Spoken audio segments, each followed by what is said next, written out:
नमस्कार, स्वागत आहे सर्वांचं आपल्या यूट्यूब चॅनलवरती। महाराष्ट्रातील संजय गांधी निराधार अनुदान योजनेच्या लाभार्थ्यांसाठी अतिशय महत्त्वाची अपडेट आलेली आहे।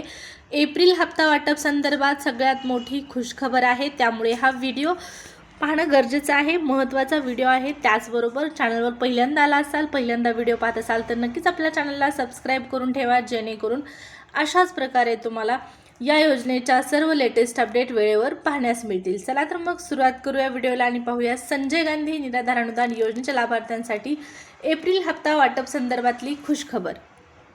तर या ठिकाणी स्क्रीनवरती पाहू शकता, महाराष्ट्र शासन दिव्यांग सक्षमीकरण विभागांतर्गत दिनांक 6 एप्रिल 2026 रोजी एक शासन निर्णय निर्गमित करण्यात आलेला आहे आणि या शासन निर्णयानुसार केंद्र पुरस्कृत इंदिरा गांधी राष्ट्रीय दिव्यांग पेन्शन योजनेच्या लाभार्थ्यांसाठी अतिशय आनंदाची बातमी आहे।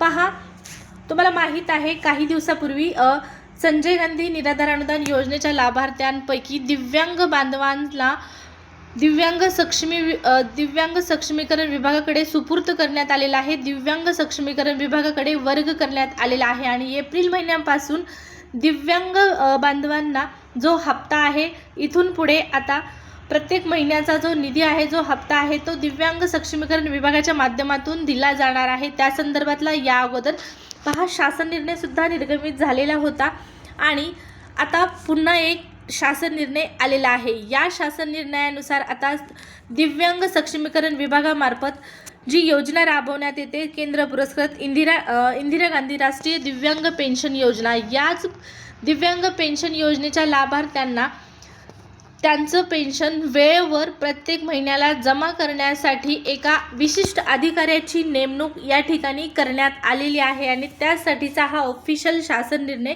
6 एप्रिल रोजी महाराष्ट्र शासनाच्या दिव्यांग सक्षमीकरण विभागाच्या माध्यमातून निर्गमित करण्यात आलेला आहे। तर फायनली खुशखबर आलेली आहे दिव्यांग बांधवांसाठी एप्रिल हप्ता वाटपासंदर्भात।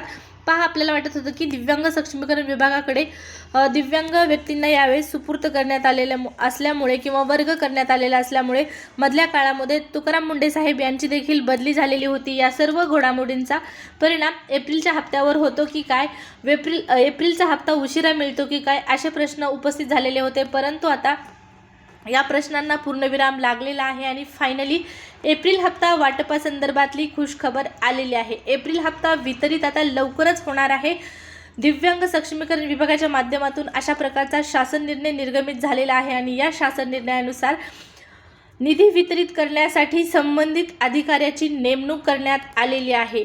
याचाच अर्थ 2 ते 3 दिवसांमध्ये नोटिफिकेशन पडण्याची शक्यता देखील वर्तवण्यात आलेली आहे, नाकारता येत नाही आणि लवकरच आता दिव्यांग व्यक्तींच्या खात्यामध्ये एप्रिल महिन्याचा हप्ता 2,500 रुपये जमा करण्यात येईल। त्याचबरोबर पहा, आणखीन एक महत्त्वाचा मुद्दा म्हणजे ज्या दिव्यांग व्यक्तींना मागच्या मार्च महिन्यामध्ये हप्ता जमा झालेला नव्हता, त्यांना सुद्धा बाय चान्स या ठिकाणी पहा अशी सद्यस्थितीला माहिती मिळालेली आहे की 2 हप्ते एकत्र दिले जाऊ शकतात। तो हप्ता म्हणजे मार्चचा हप्ता असणार आहे आणि एप्रिलच्या हप्त्यामध्ये तो ॲड केला जाऊ शकण्याची केला जाण्याची शक्यता वर्तवण्यात आलेली आहे। प्रत्यक्षात हप्ता वितरणाची प्रोसेस ज्यावेळेस सुरू होईल त्यावेळेस या सर्व गोष्टी क्लिअर होणार आहेत। तोपर्यंत आता आपल्याला वाट पाहायची आहे। परंतु आजच्या घडीला ही सगळ्यात मोठी अपडेट आहे की दिव्यांग सक्षमीकरण विभागाच्या माध्यमातून दिव्यांग पेन्शन योजनेचा वितरण करण्यासाठी दिव्यांग बांधवांच्या खात्यामध्ये निधी वितरित करण्यासाठी विशिष्ट कोषागार अधिकारी यांची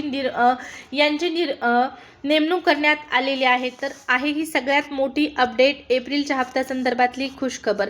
पाहू आता कधी नेमका हप्ता जमा होतो, परंतु लवकरच हा हप्ता जमा केला जाण्याची शक्यता आहे। 2 ते 3 दिवसामध्ये नोटिफिकेशन पडून प्रत्यक्ष तुमच्या खात्यामध्ये पैसे येतील। त्या अगोदर जर काही महत्त्वपूर्ण माहिती आली, सूचना आली, अपडेट आली, नोटिफिकेशन आली तर लगेच तात्काळ कळवण्यात येणार आहे। त्यासाठी चॅनलला सबस्क्राइब करायला अजिबात विसरायचं नाही। तर या व्हिडिओमध्ये एवढीच माहिती। व्हिडिओ जर आवडला असेल तर लाईक करा, व्हिडिओला लाईक करून चॅनलला सबस्क्राइब करून ठेवा। भेटूया पुढच्या व्हिडिओमध्ये। धन्यवाद।